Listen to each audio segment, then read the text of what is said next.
Ceux qui n'ont pas les moyens ou ceux qui n'ont pas de chance, ils vont se faire pendant plusieurs semaines ou plusieurs mois emprisonner. On va les obliger à travailler sans être rémunérés. Ils vont être gardés dans des conditions de vie exécrables, pires que celles des centres de détention.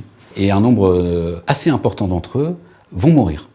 Tout ce passage-là dans le désert avant d'arriver sur la côte est assez mal connu.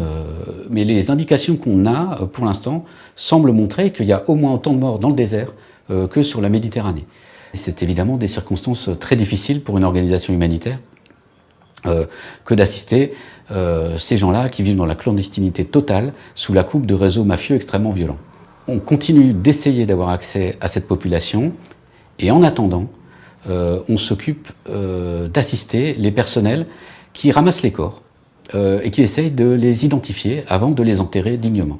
C'est un processus assez long, puisque ces migrants qui se retrouvent jetés littéralement sur les escaliers de la morgue chaque matin n'ont pas de papier sur eux. Et donc ces procédures, d'une part, prennent très longtemps, les corps restent trop longtemps à la morgue, et souvent se concluent par un échec. Et donc ces gens-là qui ont vécu l'enfer, qui ont échoué et qui sont morts, meurent de façon anonyme.